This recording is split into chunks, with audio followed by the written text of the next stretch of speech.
All right, another half a minute and then we'll get going, everyone. Thank you very much for attending.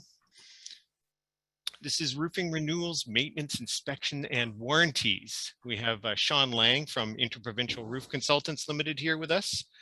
My name is Daryl Foster, and I'm an advisor at the Condominium Homeowners Association, acting as your host today.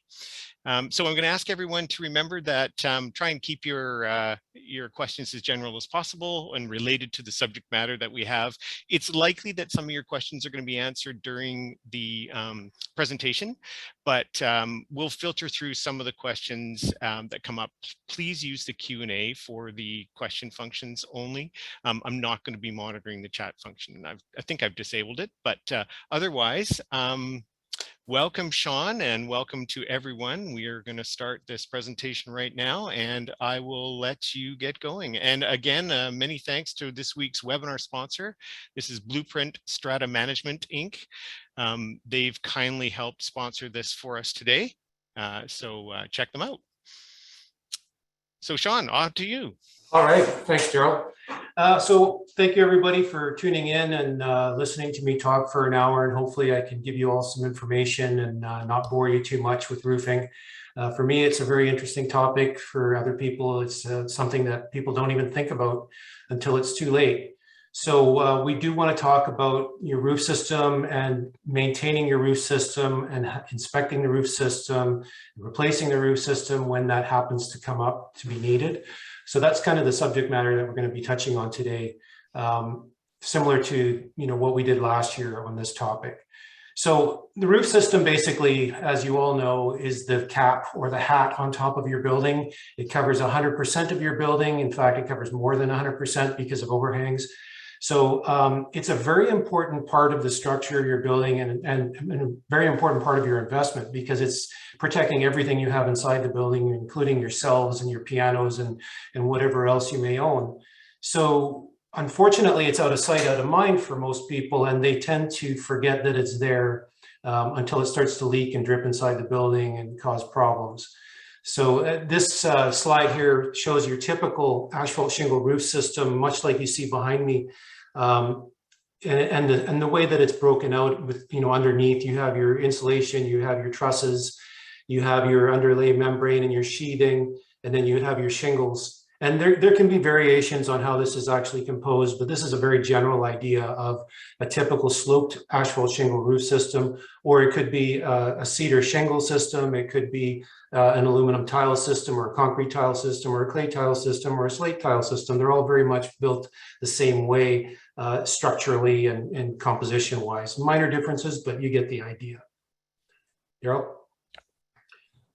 So the important thing about a roof is to not forget that it's there, obviously.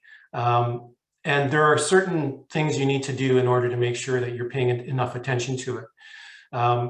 For most people, getting onto a roof is just not even part of the equation. It's a risky matter, particularly when it's a roof like the one behind me, which actually isn't that steep. For me, it's very walkable, but I've been in this business for 32 years, like a mountain goat, and I can walk across these things without any fear. But for a lot of people, it actually is quite steep and scary, and they don't want to go up on their roof. So probably the most important thing I can tell anybody is to hire a professional to do any work on their roofs, and not to try and undertake the work themselves unless they themselves are skilled and knowledgeable in what they're doing, particularly when it comes to safety. Safety is very important when you're dealing with a roof system. They're very simple. Roof systems are not super complicated. And I remember when I was young and I was starting in the roofing industry, and I had somebody, when I was asking so many questions about what we were doing that day, he said, well, it's not brain surgery, it's just roofing.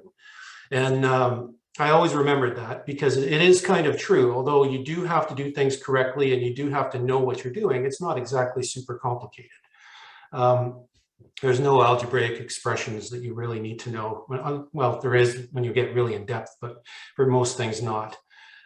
So what you have to do is make sure that you're doing any annual or semi-annual maintenance on the roof system, and being aware of what the roof system's doing, being aware of what the composition of the roof system is. For instance, in the building behind me, you see it's sloped, so there must be gutters at the end of the slopes. You need to know that those gutters are going to need to be cleaned. You see all the trees around the building behind me. Those trees are going to be raining their leaves into those gutters, and that material is going to build up and clog the drains eventually. So having somebody come in semi-annually or annually, depending on how close the trees might be to the building and the amount of debris that is going to land in those gutters or in the valleys of the roof. I'll see if I can point. This is awkward. You can see a valley over here. That valley might gather debris, right? It might gather into a little pile in the middle of the valley. So that needs to be cleaned off, or the drainage is going to get backed up and the water might get diverted into the roof system and go some places you don't want it to go. So knowing that you're building and knowing what your roof system needs is very important in order to maintain it. Next one. Oh, okay, there you go. So this is an example of a flat roof system. It actually is a sort of a composition, because you can see on the left side there that there is a sloped roof flowing onto a flat roof area. This is a community center. And the drains on this roof are very small. So the trees beside the building have been raining down their needles, in this case, onto the roof and causing the drains to clog up, which means that the water is building up on the roof membrane. And while the roof membrane is designed to withstand water, it's not meant to withstand this much water. So in an event like this, where you have almost 100, well, you actually did have 100% coverage of water on this particular area. If there's any issues with the roof system in this area, it can be problematic in that the water force, because of the pressure of the amount of water, can actually force water into areas that it might normally just kind of skip past. Or the water level can rise above heights that are normally not under, complete water layer. So it can cause problems to occur. So you want to make sure that if you know your roof is going to hold water like this, that you're up there every month or however often is needed, not you necessarily, but somebody who's trained. I'll go back to that again, to clean those drains and make sure this doesn't happen. Because every square foot per inch of water is 5 pounds. So you can imagine if you have 3 inches or 4 inches of depth of water over this roof area, you're adding quite a few pounds to the weight load on that structure, which can actually be negative if the structure is slightly weak. And it can cause the actual substrate of the roof to bow over time with, the accumulation of water always being there, which then further exacerbates the amount of weight. So it's a catch-22 situation. We can go to the next one. So when is the right time to replace a roof system? Now, this is a really tricky question. It's not one that you can easily say, well, as soon as the clock ticks 20 years, you're ready for a new roof, because I've seen roofs that last 10 years. I've seen roofs that lasted 50 years. And it really depends on a number of things. It depends on maintenance. It depends on the quality of the material that's installed. It depends on the quality of the workmanship when they installed the roof system. It depends on the quality of the underlying structure that the roof system is mounted on. It depends on the weather exposure of the roof system. There's a number of factors that come into play. So you have to factor in the amount of leakage that you're incurring and the frequency that leakage happens. So if you're having big leaks all the time, maybe that's a sign. But if you have one leak and then 5 years later you have another leak, maybe that first leak was because of one particular detail that was poorly installed and the rest of the roof is fine. And this is something that you'll have to know about your roof system, because no two are going to be exactly the same and they're not going to be performing the same. You have to think about all of this when you're considering when you might need to replace a roof. So being aware is the most important thing. And I guess the idea here is that if you have a routine inspection program in place, you're going to know sooner rather than later, right? Absolutely, yeah. And that can be performed by a consultant like myself or by a roofing contractor. There's differences there in what you're going to get, but the key is that it's not necessarily performed by the homeowner themselves, because unless you can see the roof from a very safe place, or in the case of a flat roof on a building that has high parapet walls, it's very safe to walk on, I don't recommend owners go onto the roof of their building. So this is an example of wind damage on an asphalt shingle roof system that has been, we'll call it, repaired. All those black swatches that you see are mastic swatches that have been applied over the nails that are now exposed because the shingles themselves have broken off. And you can actually see pieces of the shingles laying about. This roof is well beyond replacement timeline. It's done. It's been done for a while. The owner should have recognized that the asphalt shingles were so brittle that they're blowing off in any wind. But instead, he's just gone about, patching it like this and trying to save money. The problem with this is that you may think you're saving money, but you don't know. Not all leaks come into the building and rain right down on your head. Some leaks will leak into an attic space. They'll leak dry, but never actually make it into your through your ceiling and into your unit. So they could be causing damage in your building that you don't even know about. So being aware and not prolonging the replacement of a roof system and trying to band-aid it forever and ever and ever is the best way to go. Because when you try and stretch it too long, you may be incurring problems you don't even know about. Next one. This is just another example of a deteriorated asphalt shingle. Now, these ones are organic core, which we don't actually see anymore, but you can see how bad they look. Very easy for anybody, you don't have to be trained, to look at this and say, this roof is done, we need to replace it. And the problem with this kind of deterioration is that it's so far gone that you can't repair it. If you try to take this roof apart in the areas that are damaged like this, you end up damaging any surrounding areas because the bulk of the roofing is so brittle and in such poor condition that what might have been a small repair 5 or 6 years ago when they were a little bit more robust is now going to be a major repair, because if you can find some substantial material to tie into, your repair is still going to be quite big. This is just an example of a flat roof system, an old tar and gravel roof system, and you can see all the lines in it. Those lines are actually the ply lines of the roof system. You should not be seeing them. But what's happening here is that the asphalt pour coat on top of that roof system is actually deteriorating, and the roof system plies are spreading apart slightly. So that's causing the ply lines to show. And it's along those ply lines that the membrane can tear. And on this particular roof, we did find tears in the roof that were 2 or 3 feet long, allowing water into the building. And you can see that the moss that's been gathered into the piles there, this was actually just before this roof was replaced. So the roofer had gathered the moss into piles, but that moss was covering the roof and actually providing protection, if you can believe it or not, because it was growing into any grooves in the roof.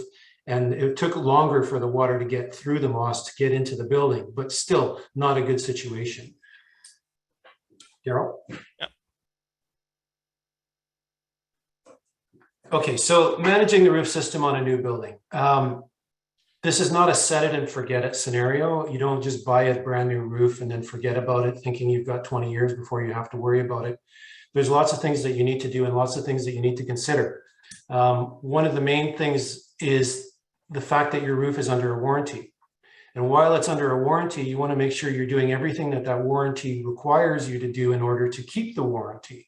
Because unfortunately, a lot of warranty providers will put stipulations and fine print wording that you're not supposed to read in there that basically stipulates if you forget to do maintenance, the warranty is void. So if they can point to some form of neglect in not doing the maintenance on a building, on a roof, you're going to have problems. So you're going to get your building, your new roof system. It's usually going to come with some form of an operations manual that's going to include the warranties documentation. It should include any inspection reports, and it should include the specification if there was one used for the construction of the roof. But not all cases are going to be the same. In some cases, there may not have been a spec. There may not have been inspections, or there may have only been one final inspection. It depends on what was required out of the builder and what the builder wanted to do over and above anything that was required. So in some cases, cities will only require a final inspection, and others they want full, complete inspections of the roof system as it's installed. So their manual may be fat or may be thin, but at minimum, it should carry some kind of documentation as far as the warranties go, so you know what term the warranty is and what's required in order to keep that warranty. So managing the roof system, inspections at least once a year, and at least a year prior to the expiry of any warranty. And I would say, maybe even 6 months before the expiry of the warranty. Depends on how sharp you are and in touch with the roofing contractor and what kind of warranties are in place. But sometimes, being too far ahead of the end of the warranty is not a good thing, but you certainly don't want to leave it until like a month before the warranty ends to try and get the roof reviewed. and to get it repaired. The reviews sometimes can take a while. It depends on the workload that we have or the amount of roofing that's involved. So if it was a large townhouse complex, that report might be very big. And if there's a lot of issues, that adds to the report. It might be maybe 300 photos with comments. And then you need to go through all of those and sort out which ones are actually warrantable and which ones are maintenance issues and which ones are just, tree fell on the roof sort of thing.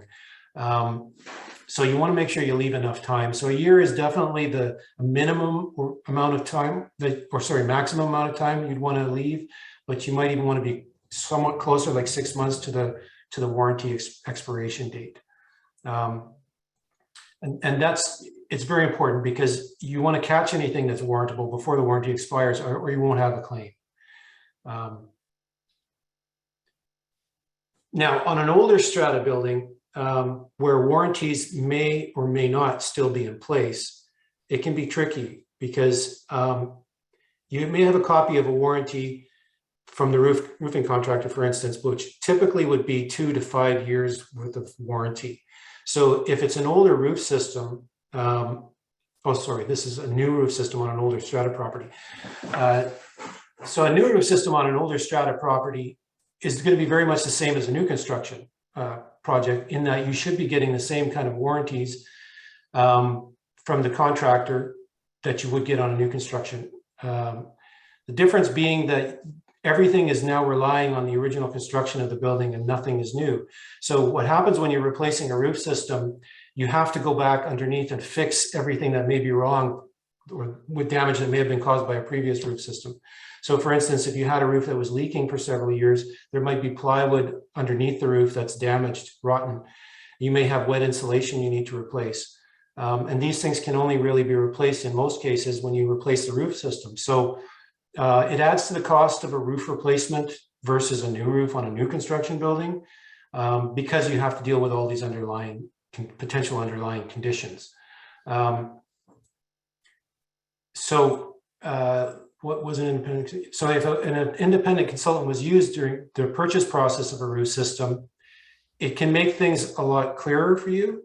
In that when we're involved in a project, we already know what we're doing. We've been in the industry for a long time in most cases. So we know all the tricks of the trade, we know all the ins and outs, and we know what to look for. For instance, when I go and I do a review of a roof system like the one behind me, I know what I'm going to look for as far as potential issues on that kind of roof. I know where to look and I can do it quite quickly. Whereas somebody that doesn't know a roof system goes up and tries to do it, they may not look in the right places and they may not give you all the complete information. Or if we're on a building similar to this one that has higher walls and a flat roof, there may be issues with the walls that need to be looked at, that may be contributing to the roof failure, or maybe seeming like the roof is failing and leaking, but in fact it's a wall issue. So there's a lot of things that we need to look at when you're looking at a new roof system on an older property. You also have to think about who you're going to get to do the work. On a new construction building, you're dealing with basically a vacant building aside from the workers in the building, but you're not dealing with homeowners that are trying to go about their day and live their lives. On a re-roof situation on an older building, people are living there and they still have to keep living there while the work is underway. So you have to try and work with the owners, make sure the roofing contractor is aware and capable of working on a project like that, has done it in the past. One of the things I don't like to do as a consultant is I don't like to use my clients as guinea pigs. So I try to use contractors that I know have worked on buildings that are similar to the one that you have, so that it takes some of the guesswork out of it. Because if a guy comes along and says, yeah, well, I'll take on the job, I've never done one like that before, but I do know how to roof, it can add to the frustration and there can be a lot of problems as a result of that. So contractor selection becomes huge when you're dealing with a re-roof situation on a building. I see here how a claim is filed. This is part of the obligations that may arise from part of the contract.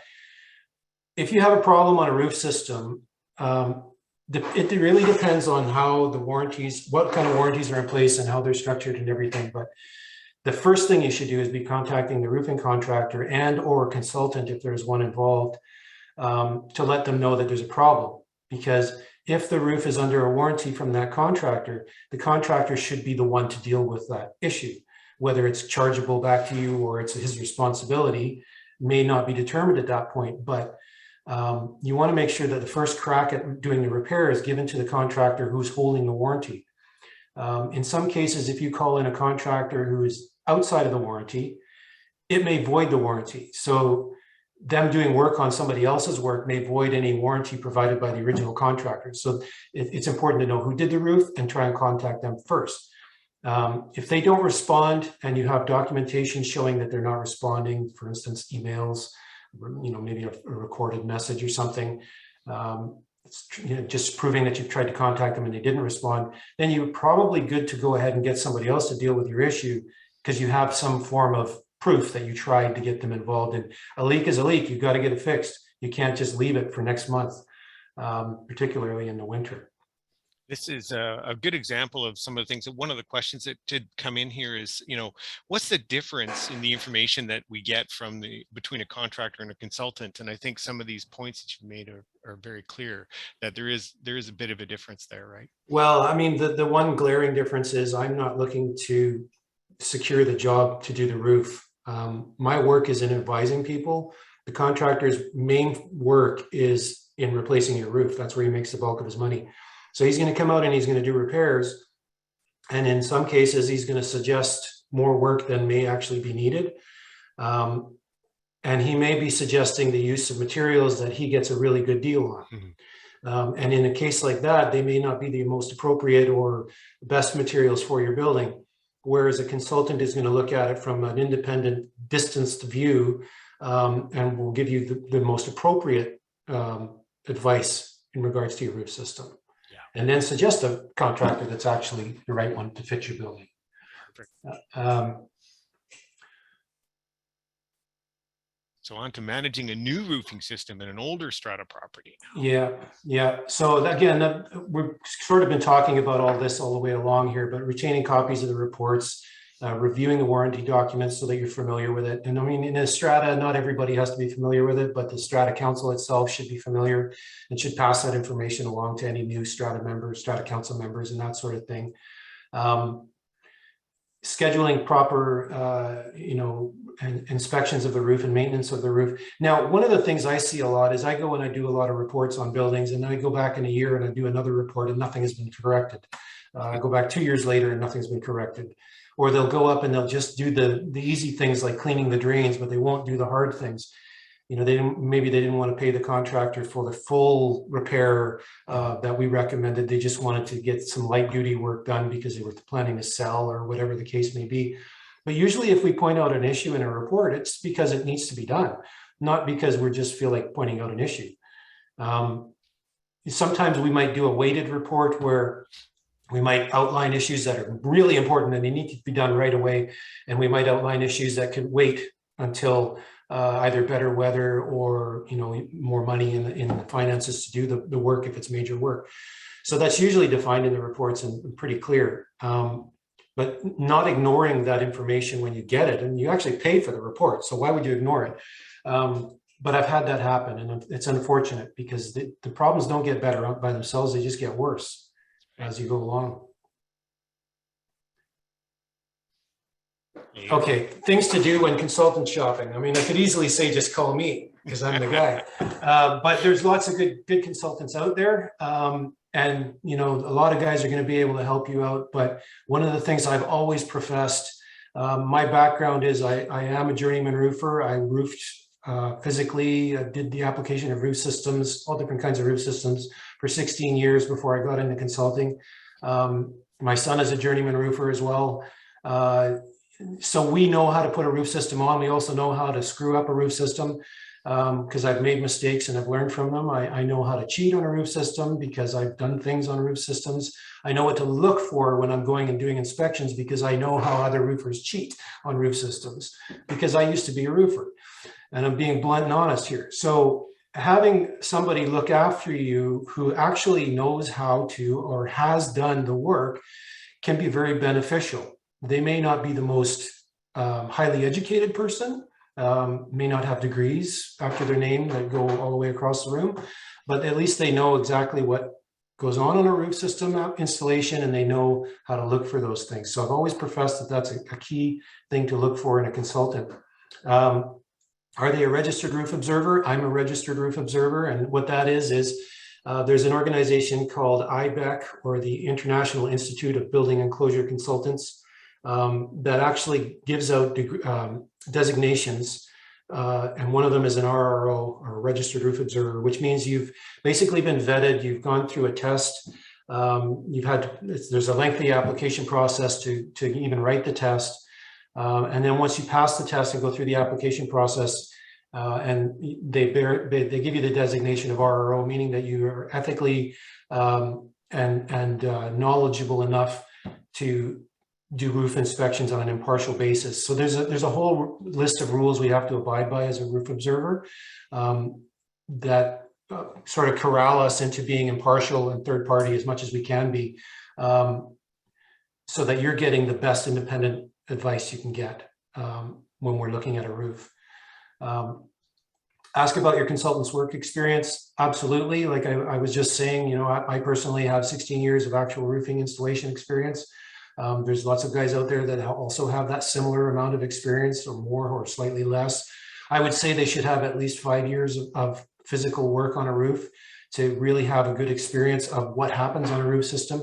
You know, and for instance, you can have a beautiful sunny day in the middle of summer where you think there are no clouds in the sky, and all of a sudden that one brown ball of rain decides to come along and rain on your building only that you're working on. And that's happened to me several times. So knowing that that could happen, you have to know what to look for, because you may think the roof all went down in perfect conditions, but there may actually be water that gets trapped within a roof system if the roofer didn't stop work and take care of that issue, the rain, properly at that time.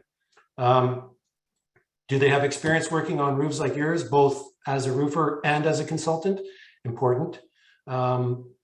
If you've never put on a roof or worked on the kind of roof system that you see behind me, you should not be consulting on it, really. There's a lot of intricacies to it. It's just like you wouldn't buy or have a mechanic work on your car if he's never worked on your type of car. It just doesn't make sense. Do we have errors and omissions insurance? Sure we do. We have to. It's a requirement. You know, we're human, we make mistakes, and we should have insurance to cover that. Will we actually go up on a roof? Absolutely. As I said earlier, I can be a mountain goat at times. I have to climb things. It's harder as you get older, but it's something you have to do. You can't hand a camera to a roofing contractor and say, go take pictures for me, because they'll only take pictures of the good things on the roof and not the bad things. So yeah, we still go up a ladder. We still crawl across the ridge. We do whatever we have to do to go and look at the roof. Here we have just an overhead view of some typical strata buildings. And it's a very good picture because it shows you that some buildings will have flat roofs and sloped roofs. Some will only have sloped roofs, some will only have flat roofs. So you can have combinations, and these ones that actually have both types of systems, the sloped and the flat, they're more complicated because it's actually like writing two separate specifications when you have to write a replacement spec for these buildings, because the two systems are completely different, yet they're intertwined in these instances. And in a lot of cases, there may be a wall that actually joins or, you know, goes in between the two roof systems. So you have to know how to deal with that as well. This is an example of a combination building. You can see the sloped roof system around the perimeter of the building and the flat roof in the middle. And it actually has a bit of a raised parapet around the flat roof. So that's what I'm talking about. You will have those walls that you have to deal with because the flat roof membrane has to go up those walls to a certain height in order to have the right amount of waterproofing. In some cases, you might have sloped roofs that slope into the flat roof, and you have to actually carry the flat roofing material up onto the sloped roof and tie it into the shingles. So it gets a little more complicated there too. This is a high-rise building that actually has metal panel roofs and flat roofs. So you can see here how it's even more complicated because you have many different smaller roof areas that are raised and are at the top of the sloped roofs, and you have flat roofing at the bottom of the sloped roofs. And so there's all kinds of detailing. This is not about the main field of the roof and how to put it on. It's how to deal with all the corners and intricacies of this building. This is a very complicated roof system and would require a proper specification to be written up. You don't want to hand this job just to any old roofer and say, please put a roof on. It's very complicated. Okay, a different type of roof systems that we have. This one here is just showing a single ply EPDM. An EPDM is basically a sheet of rubber that is laid over top of an insulation layer in a lot of cases. This particular diagram is showing one that is fully bonded to the substrate, which could be a cover board, it could be plywood, it could be a number of things. But it's a fully adhered system, which is preferred for EPDM. But in a lot of cases, it can be a loose laid and ballasted roof system. So there's different ways that you can install each different type of roofing product. It's not as simple as just saying, yeah, just give me an EPDM roof, because what kind would you like? What thickness would you like? How would you like it adhered? Would you like ballasted or not ballasted? If you want ballasted, meaning we're going to put rocks all over the roof, can your building withstand the weight of that ballast if it didn't previously have it?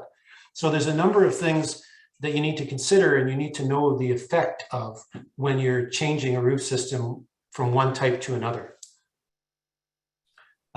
This is an installed EPDM roof. So you can see here that this is not a ballasted system.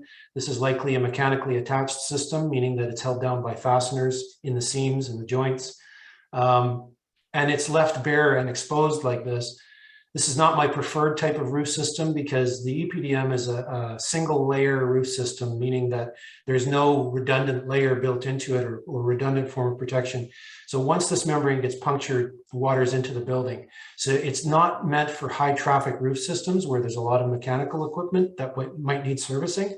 So this would be strictly for, and it's usually strictly used on warehouses that are mostly wide open and not, there's not a lot of roof traffic, right? This one here is a heat welded, so TPO or PVC type of roof system, very similar to the EPDM in that it's a single ply, one layer of roof membrane. But this one's different. It's a plasticized membrane, so it's not rubberized. It's heat welded together, whereas the EPDM is actually adhered together with adhesives. So this can be used. It's typically used on convention centers, recreation centers. It's used sometimes on residential buildings, although personally, as a consultant, I don't like that. I don't like putting a single layer onto anything that's residential, but it's done in some cases. It can be fully adhered. It can be mechanically attached. It's never really loose laid, but it's a very tricky one to install because you have to know how to heat weld all the seams properly. And one little pinhole on this type of roof system, you're going to have water coming in. So it definitely takes a specialized installer. This is an example of a TPO roof installed on a warehouse. Again, large, wide open warehouse, very little to be serviced on this roof. So the amount of traffic on the roof is very minimal. There's no trees around this building. There's no buildings around this building that are taller where people might throw a bar glass down from the balcony above and it lands on the roof and might penetrate the membrane, which is something you got to consider. So it works on buildings like this, but not necessarily for strata buildings. Not something I would recommend. We don't typically see this stuff on new construction buildings yet, do we? Or... Oh yeah, there are on a lot of new construction buildings, but not so much on new construction strata buildings. Right. Okay. So yeah, a lot of new industrial, commercial, municipal buildings, perhaps, because it's a white color or a light gray in color. Generally, the reflectivity of it is considered to be good. But in our climate, we don't have enough sunny days to really make reflectivity a big concern, right? So it works down in Arizona, but up here it doesn't make much of a difference. Yeah. This is a breakdown of a typical sloped roof system, just showing you the the plywood, the underlays that go in underneath the membrane, and those are there to provide protection. Should water get past the shingles, you're going to have another layer of protection. It's also meant to keep the shingles off of the plywood so that they don't heat up and stick to the plywood. In some cases, if that happens, you can't get them off down the road and you have to remove the plywood as well. You can see some ridge venting at the top of the peak of the roof, which is a good feature. It's a very good product to install. So basically it just shows you a breakdown of a typical system. And this would be a typical asphalt shingle system in a complex. So when we're specifying and dealing with this kind of roof system, there's a lot to consider, because each one of these units, as all of you know, in a complex like this, has different owners and different, everybody wakes up at a different time and everybody leaves their garage at a different time. Everybody has different activities. So when the roofers are on the buildings, they're right there. They're on your roof. They're right in front of your window. They're working on your building, and they become part of your life for the amount of time that they're on your building. So if they don't know how to work in a complex like this, and corral activity on the grounds, managing the bin placements and material placements, crane trucks coming in and out of the complex, trying to keep the guys as quiet as they can while they're on the roof. This is all very important in order to make a roof replacement on a project like this actually go smoothly, because it can go south really fast if they don't know what they're doing. This is a typical two-ply SBS roof system. And what it's showing here is how you have 2 layers of material.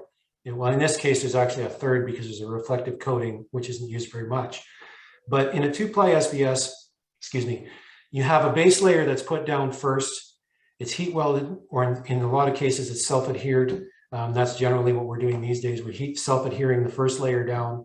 And then the second layer is heat welded to the first, with an overlap of all the seams. So you end up with 2 layers of roofing that are firmly and fully bonded together, and it's considerably thicker than the single-ply roof systems. So you have a built-in redundancy in that the first set of seams is covered by the second, and you also have that added thickness, which makes it very robust and serviceable, and it functions well if there's traffic on the roof and that sort of thing. The reflective coating would be something optional if you were worried about the roof roof absorbing too much heat. Again, maybe in Arizona or somewhere like that. It's not really needed up here, but it's on the drawing. And this is a guy actually torching down the second layer, or the cap sheet layer, over top of the first layer, which is the black layer with the white stripes. So you can see they put down the base layer, which itself is a roof. Once it's sealed, it's a waterproofing membrane.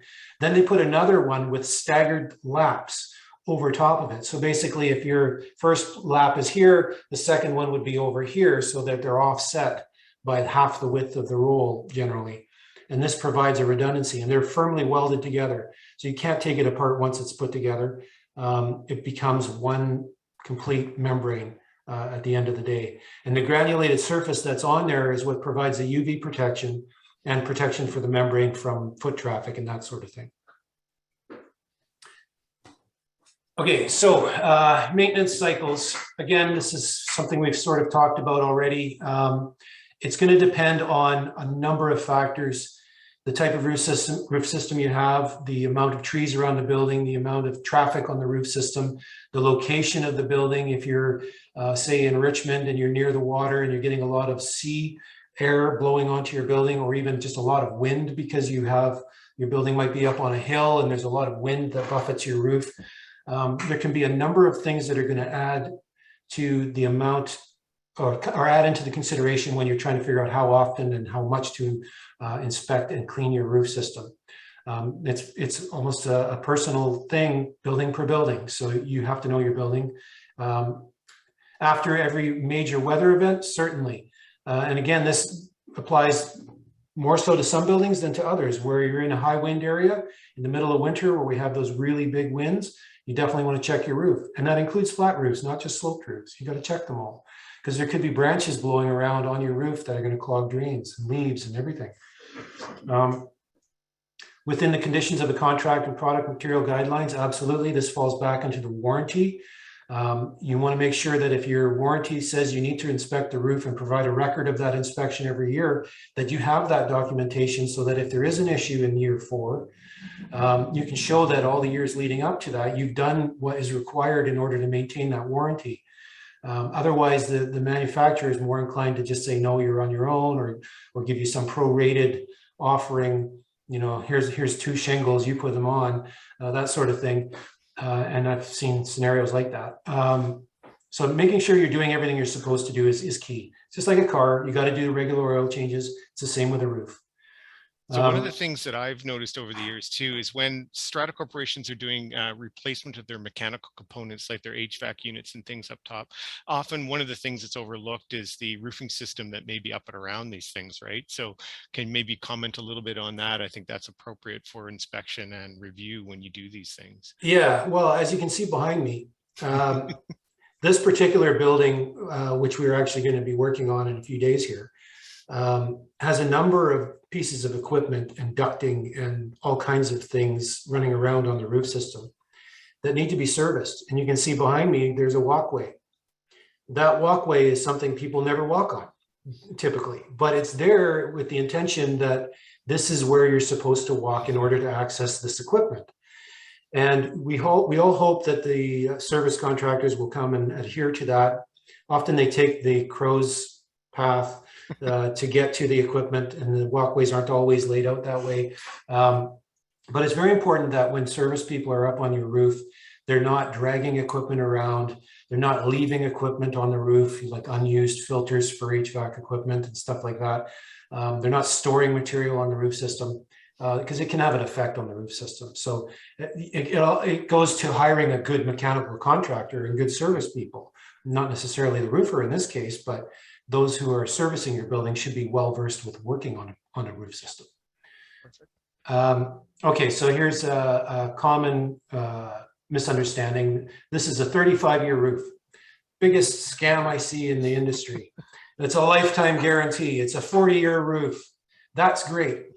But if it wasn't installed properly, if the building has its own share of issues, for instance, poor framing on the trusses causes the plywood and everything to move around with expansion and contraction as the building heats up and cools down, with thermal cycling over the year. And that flexing can actually affect the roof system on top of the roofs. And now the roof system is going to last that much less in time. This is basically a sales pitch to try and get you to buy the product. Sure, maybe in perfect ideal conditions in the laboratory, that product will last 35 years. But in real life, it's buffeted by weather. Weather is not predictable, as we all know. Nobody expected how many heat bubbles we were going to have this year, but it does affect the roofing. And we might have a very violent winter. Who knows what's coming up? We might have a very windy year. It might throw branches around. It might get extremely cold, colder than normal. So all these things can affect the performance of a roof system. So your 35-year-old roof may not last that long. So generally what I tell people, and what I found to be the most trusted time frame to expect out of a roof system, is 20 to 25 years. And that can be, 18 years can be sort of assumed to be close enough to the 20 in some cases. Certainly 15 years is not good enough out of any roof system. If you get 25 to 30 years out of a roof system, you've done very well. And you should be happy to be replacing the roof system. But 20 to 25 years is a reasonable expectation of any kind of roofing product. I don't care what it is, because of all the other factors I've explained. If the roofers didn't put it on 100% perfectly, there could be one nail that pops through the roof and causes a bunch of problems, causes water to get under the membrane, which then condensates and floats throughout the whole roof system and starts damaging the underside of the roof system. I mean, there's a number of things that can happen. So don't fall for that. And this is what a consultant can help explain to you when choosing the roof system, what to realistically expect out of that roof. Okay, when is the right time to start a roofing program for renewal? Well, this, like I said, generally you're going to expect 20 to 25 years. So if you're in a strata and you're at the 15-year mark and your roof has been performing as expected, meaning that there hasn't really been any big leak issues, you haven't had to do any extraordinary repairs to the roof system, but you had to do some maintenance. You might have had one or two particular issues if it's a large complex. Then you can expect it to last 20 to 25 years, but you should start planning for it now because the cost can be high. If it's a large strata complex, the cost could be $1 million, $1.5 million to do the roof. I've had some projects that are $3 million to do the roof. So, I've had some that are $100,000. It really depends on the size, the amount of work involved, the complexity of the roof system, the type of materials you're choosing, the warranties that you're getting for the roof system. There's a number of things that go into the cost, but you need to start preparing well ahead of time. because the last thing you want to have to do is scramble for the cash when all of a sudden the roof starts to leak to a point where nobody's happy anymore, and the resale value of your buildings goes down because everybody knows you have a leaky roof. How are you going to sell that? So it's very important to plan for that.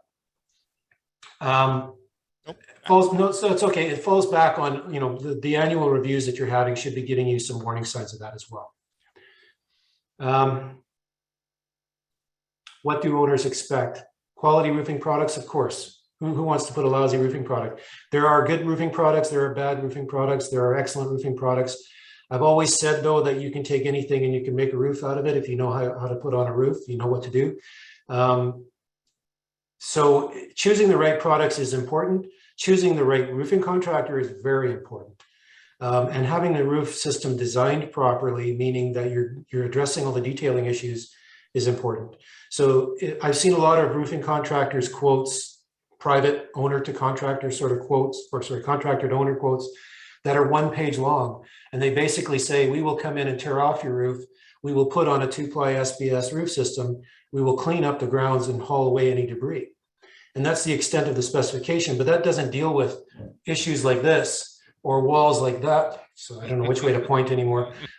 It doesn't deal with all these things. And that's where the importance is, because that's where it's going to leak. You almost never see a leak in the field of a roof, meaning the wide open areas.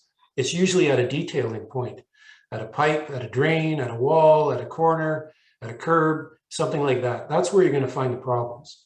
You also want to make sure that when you do go out to get pricing, you're getting a good range of pricing.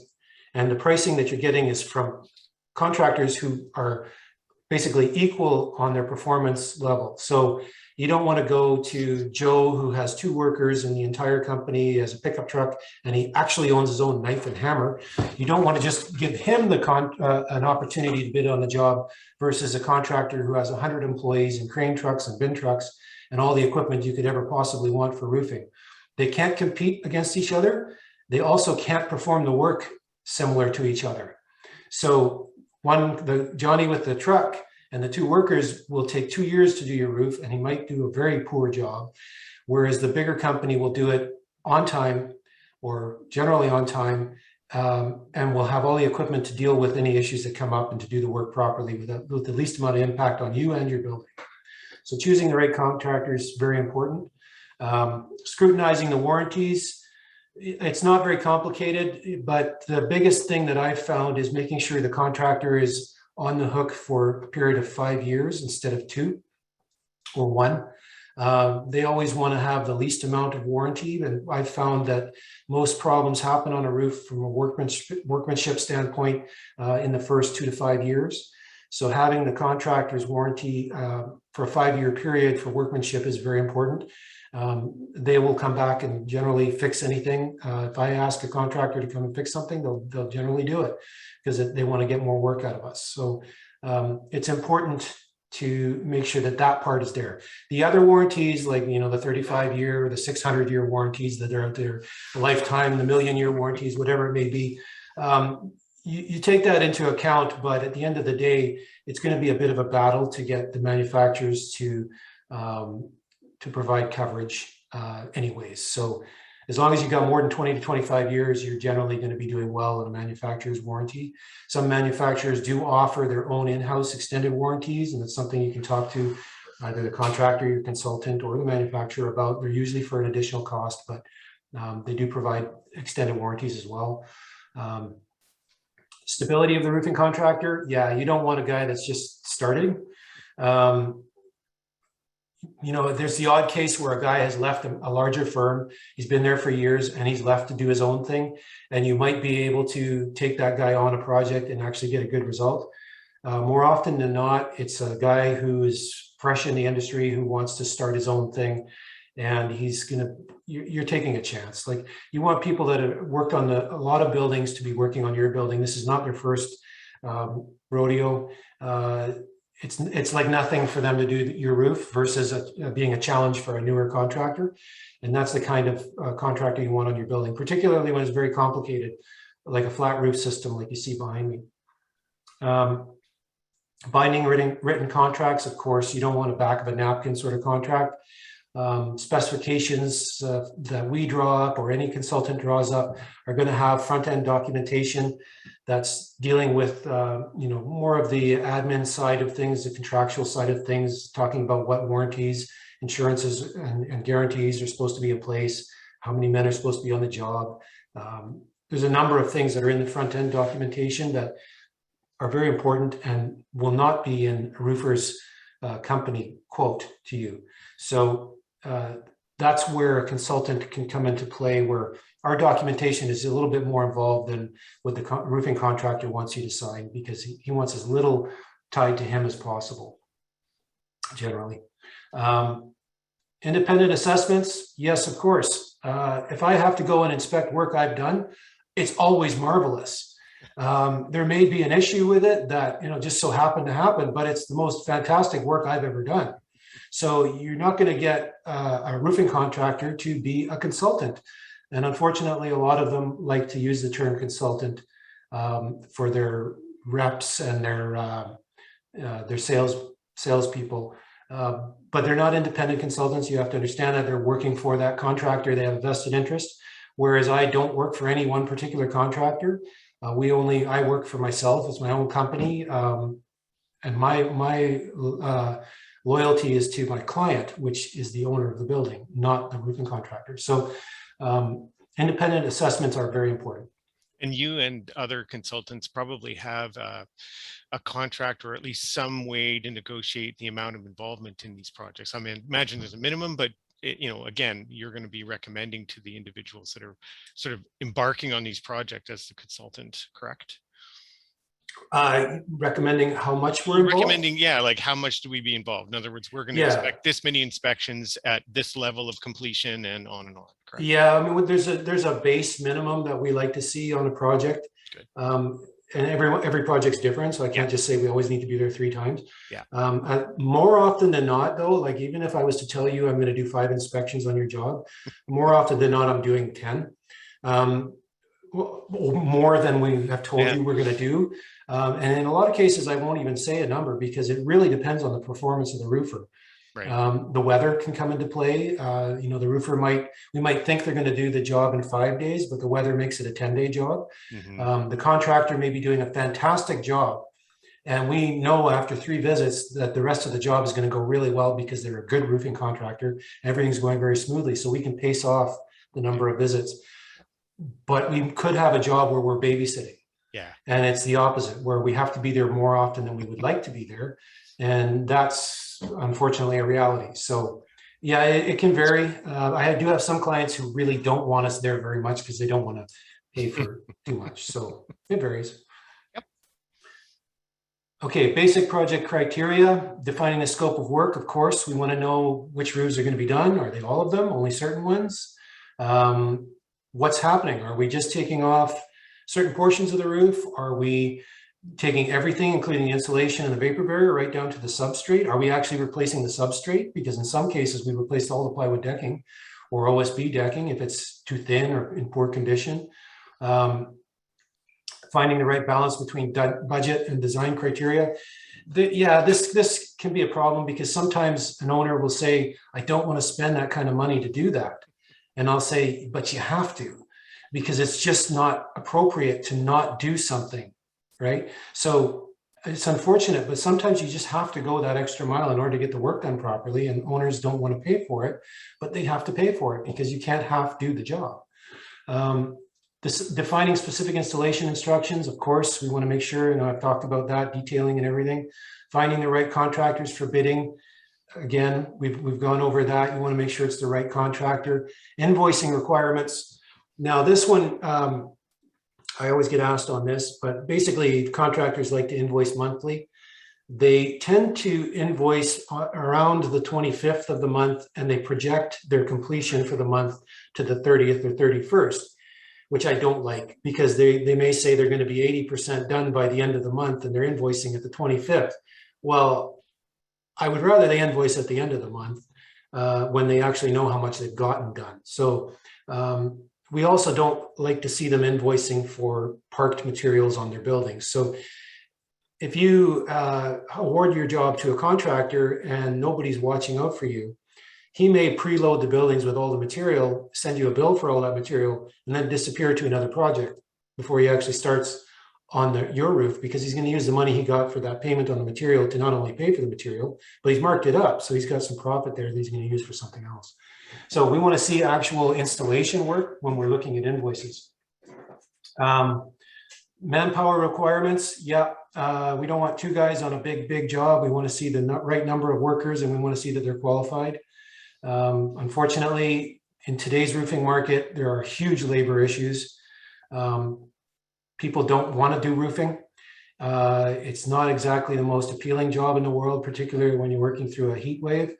So the number of actual well-trained workers is really minimal, and they are like gold in the industry. So we have to really be careful when we're putting on roof systems that the right kind of people are working on them.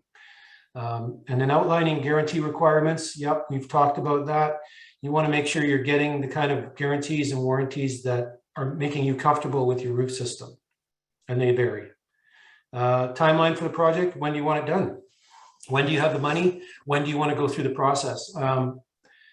Sometimes everybody thinks it's the best time to do it is in the middle of summer. Well, of course it is, but so is everybody else doing the roof. So you have to be understanding with your contractor that the project may have to happen in the fall and stretch into the winter.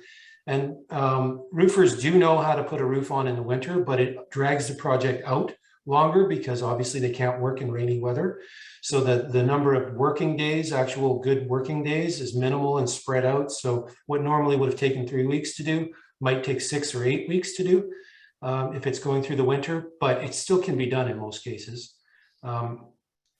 Outlining access to the buildings and ground areas. Yep. You don't want to see a roofing contractor trying to access the building through the inside of a building. For instance, if you have an elevator and a nice lobby, you don't want them wandering through the lobby every day with their dirty boots and stuff like that. So you want to define that they're either to use a ladder or scaffolding to get onto the roof. And where on the grounds can they put their bins and put their material that they need to store on the ground, the porta potty and that sort of thing. It's all very important. And that's something that usually gets worked out as the project is being awarded and tendered. Determining what funding approval is necessary. Now, this is something that I typically leave to the strata managers, but making sure, as I alluded to earlier, that you're planning well ahead of time and building up a contingency fund for the roofing process that at least covers a large portion of the roofing project, so your special levies aren't going to be huge when the time comes, is very important. You're going to need to have a contingency fund over and above the cost of the roof as well, because although we try to use our years of knowledge to predict what could be required as part of a roof replacement, there's always surprises. Excuse me. And when they tear off a roof, they may find that what we thought was really good substrate is actually very poor, and they need to be replaced, or the insulation that we thought we could reuse is no good and has to be replaced. So you need to have a contingency fund set aside for extras. Generally, it's 10 to 15%, and at very few occasions does it go beyond that, or even to that point. But you want to have something there just in case. Retain a consultant to set specification terms and all that. We've sort of been talking about that all the way along. Establish if the strata is seeking an independent warranty program to be included as part of the bidding process. Now that would fall, there's really only one type of independent warranty program aside from a contractor's warranty and the manufacturer's warranty, and that would be the Roofing Contractors Association of British Columbia's warranty or guarantee program, which is a third-party guarantee that you can purchase to basically run alongside of any other warranties or guarantees that may be included in the process. And it becomes useful in the event that the contractor that put on your roof is no longer in business or is not responding. You can lean on the Roofing Association's guarantee to get some kind of resolve to your issue. So it can be valuable in certain instances. In certain instances, it's not necessary, but it does have a lot of value, and it's on an instance by instance basis. Again, it depends on your building and the amount of risk that your roof system may incur as it ages, or if it holds a lot of water, it might be worth getting that extra warranty or guarantee, right? Legal review of bid documents is recommended. Most certainly, nobody's going to say you shouldn't do that. Our specifications are built over a number of years. They're added to, they're fine-tuned as any issues come up. But it's always good to get some legal advice if it makes you more comfortable with the project. The consultant independently manages the bidding and provides a report to the strata. So yeah, basically the way tendering works is we host a tender meeting. We set the parameters for that, meaning when the meeting is going to be, when the bids have to be submitted by. We then review the bids and we provide you with a synopsis and summary of the bids. But the actual choice as to who gets awarded the project is left to you as an owner. We don't make that choice, we just make a recommendation. And in a lot of cases, when we choose the contractors that are on the bid list, any one of them should be fully capable of doing the work. So it's if all the bids are submitted correctly, there's no errors, it really just falls down to whose price is the best if we've chosen all the contractors. If you've asked that Joe Blow's Roofing is put on the bid list and we don't feel that they're capable or large enough to do the work, we'll advise you about that. And when the prices come in, more often than not, Joe Blow's numbers are going to be lower. We'll advise you to not choose Joe Blow's Roofing, but the decision is yours at the end of the day. So I have had situations where I've had to put my foot down and refuse to work with the contractor, and I will do that. And that should be a tremendous warning sign to you, a big red flag that if I don't want to work with the contractor, there's a problem with the contractor and the way this is playing out. So any sort of objections or advice you hear from any consultant in that regard, pay attention to it, because it comes from years of experience, not just from personal opinion, right? Yeah. Good advice. Warranties issued by the manufacturer on products only. So yeah, some of them are just products only. Some of them will offer an extended warranties that cover labor as well. So it really comes down to what the product is and who the manufacturer is. They're all slightly different, different terms, different inclusions and exclusions. Same with the contractors. Contractors can be, their 5-year corporate can cover material as well as workmanship. Basically, I want them to choose between the good quality shingles and the bad quality shingles. Even if I specified a certain product, when they actually have the shingle in their hands, I don't want them to just nail on any old shingle if it's got a problem with it. So I want them to be choosing the products as they're installing it. Even though it's a product I've asked them to install, there might be a good roll, there might be a bad roll. I don't want them to put on the bad stuff. And then the Third Party Roofing Contractors Association, or RCABC guarantee, that again is an additional at a cost guarantee. It's offered on 5, 10, and now 15-year terms that you can look at. Your consultant can help to explain it to you. There are certain provisions though, if you're going to go that route. The contractor must be a member of the Roofing Contractors Association. The specification must be written to the minimum standards of the Roofing Practices Manual, which is developed and maintained by the Roofing Contractors Association. And then you must have a consultant reviewing the work and doing reporting on the work, such as our company, or there are several other ones. So you have to have those 3 components in place in order to qualify for that guarantee. And basically they do that so that you're having the best of everything. You're having the best materials, the best roofer, and you're having the best consulting and design of the roof. And it minimizes their risk from a guarantor's perspective, which is good for you. Warranties issued by a manufacturer on product only in many cases. Again, yes, in some cases it's labor as well.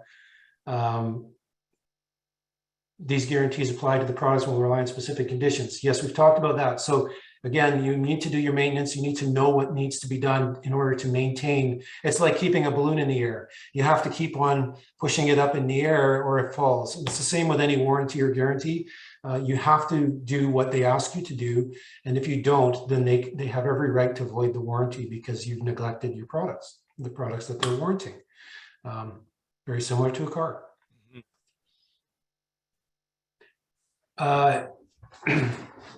These are by the contractor.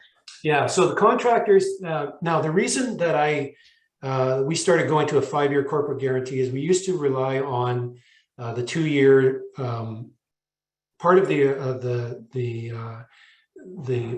guarantee program used to be that the contractors were only responsible for the first 2 years of a guarantee. And I found that after 2 years, there were still issues going up to 5 years. And I didn't like contractors being able to say, well, it's been 2 years, I'm gone. So I wanted them on the hook for 5 years.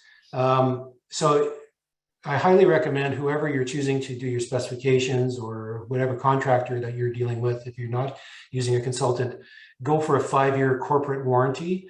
At minimum, you can ask for more, but minimum would be 5 years. And make sure you're paying attention to what they require from their perspective and to cover their warranty, such as maintenance inspections and reporting. And unfortunately, with a contractor's warranty, part of their requirements may be hiring them to come back and do all the maintenance at a certain incremental period. Basically, they're building in some work for themselves, but it's the reality that comes with their warranty. So, and you need to have that work done anyways. So they want to make sure they're the ones doing it. So just pay attention to all of that. Third-party warranty that is generally an insurance product. Yes, they are generally an insurance product. As such, you have to be aware that as any insurance provider, they will try to not cover instances, or at least they will try to do their due diligence to make sure that everything has been checked before they're going to accept the responsibility for the issue. And it sometimes can be a bit of a struggle depending on how big the issue is. If it's a small issue, it may not be a big problem. They may respond very quickly and appropriately. If it's a large scale issue that's going to be a high dollar value to correct, they may push back a lot, and it may actually end up being a litigation issue. But this is where, not to bang our own drum, but having a consultant involved who actually specifies the materials from the beginning in the specifications. We choose the materials that go on the building. The manufacturers are a little bit more inclined to make sure we're happy with their performance and response as far as warranties, because they want us to keep specifying their products. I'm not going to keep specifying a product from a manufacturer who never responds to a warranty claim. Why would I do that? That's not in your best interest. So they want to make sure that if the right people are involved in a project, that they're keeping them happy. Yeah, I like that comment at the bottom of the slide there where it says all work must be reviewed by an accepted roof observer. So, yeah. Well, in a lot of cases, the word accepted has a different meaning to them too, right? So for instance, for the Rcabc, they have a list of accepted roof inspectors. So you may find a roof observer, a registered roof observer who's in business and has a consulting firm, but he's not actually on the Rcabc's list of accepted roof observers. And in that case, they won't honor that person's opinion on anything. So it has to be somebody that's been accepted, basically scrutinized and vetted to be in the program. And that's important because you may hire somebody that actually can't give you a report that has any value. Yeah. So make sure you're checking all the boxes there. How do we manage the warranties? Okay, so managing the warranties is basically just making sure that you're knowledgeable and aware of expiry dates, schedules, inspection rates, all that sort of thing. It's important that, if you have a strata council, you have a roofing council within that strata council who would be aware of all of this. Perhaps you have a separate calendar online that you can structure all of these semi-annual inspections and the actual end date of the warranties and that sort of thing. It should be all part of the package that you're using to manage the roof system, where you would keep any logs of any work done on the roof system, any contractors that have worked on it, including outside contractors like HVAC contractors, window cleaners who might be walking on the roof, anything like that. I've seen painters go up to paint the walls of a building and they damage the roof very significantly. In one case, it costs over $100,000 to fix. Not a roofer, but somebody else was up there, and you need to document that they were there so that when the time comes, you have all the knowledge in place. And this is where strata managers and councils can work together to retain that sort of corporation's knowledge base over the years, right? And Yeah. there's a sample of the warranty schedule that can be maintained by strata councils and strata managers. So. Yeah, and this just shows the different kind of warranties that you can have in the terms. For instance, the Rcabc, the first one is a 10-year term. So the roof is covered under the Rcabc's guarantee for that period of time. The next one would be the five-year contractors, and so on. So, you know, each building is going to be different. Depends on what you purchased and wanted at the time of getting the new roof. And that's why it's important to know, you know, to talk about these things in the beginning and make the knowledgeable decisions before you actually pull the pin on the roofing project. And that is our last slide. Thank you very much, everyone. I've got a couple questions I want to run past Sean before we go, but Yep. if you have other questions that we don't get to, remember that you can contact our office. And also there was a slide there that's available at the beginning of this, and this entire webinar will be published to our website. So you'll be able to go and get Sean's email address there. But one of the questions that came up that got me is, are you seeing any damage or any significant issues related to the installation of solar panels? That was a good question, I thought, that came across.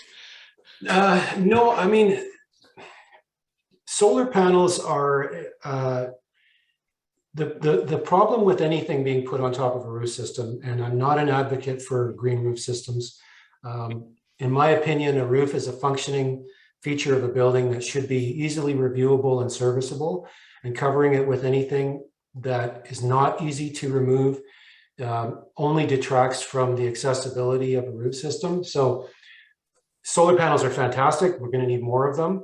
I don't know what the exact benefit of having them in our climate is versus a place like Arizona, but making sure that they're installed in such a way that the mounts are actually designed with somebody knowledgeable in roofing design so that they're waterproof properly, and that they're elevated high enough above the roof system so that the roof is serviceable, or if they're not and they have to be right down low, that they can be taken apart easily enough when it comes time to chase a leak or clean the roof system. Yeah, now the other one that was interesting, what about these roof coating systems that you see for asphalt roofings? Is, you know, can you maybe comment on those? Yeah. Enough said. Okay. You know, there's all kinds of miracle cures, and you see everything on TV that the pitchmen are trying to sell you.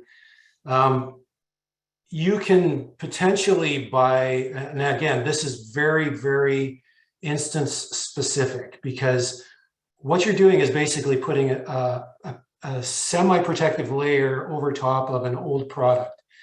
So if your roof is failing significantly, and there could be a number of issues that are going on with your roof system, it could be blistering, it could be buckling, it could be the seams could be separating, whatever it is, and you think that going and putting this elastomeric coating on top of it is going to prevent all these things from showing up again, you may only be buying an extra 6 months or a year of time.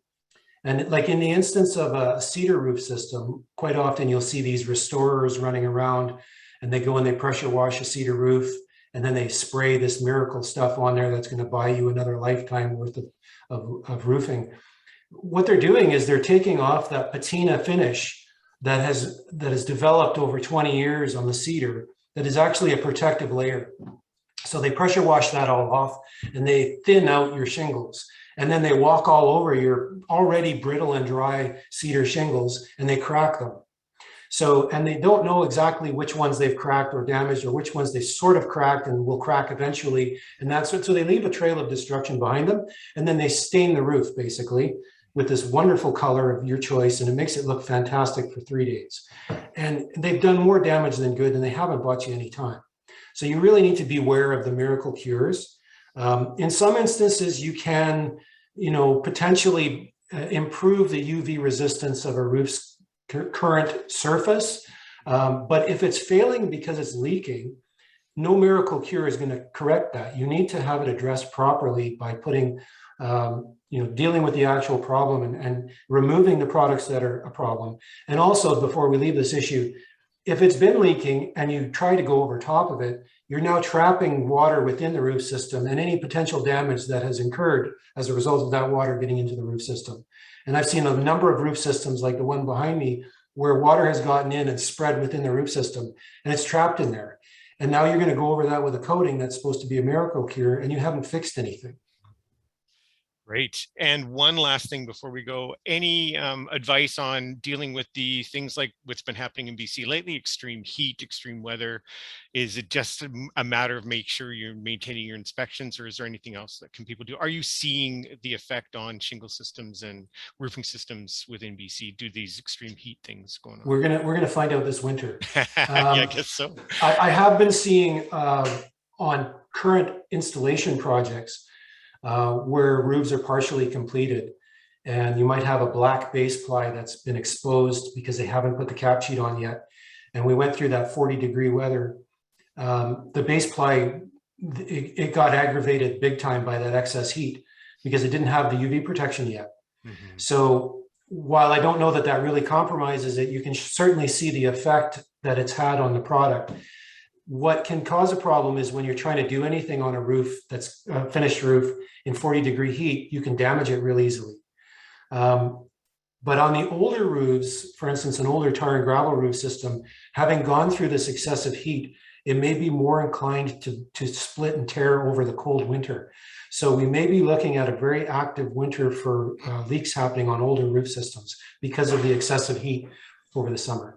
So get your inspections done. Thank you very much, Sean. I had Sean's slide up there with his email address. It's available on the website also if you want to, or you can contact our office and we'll get it to you.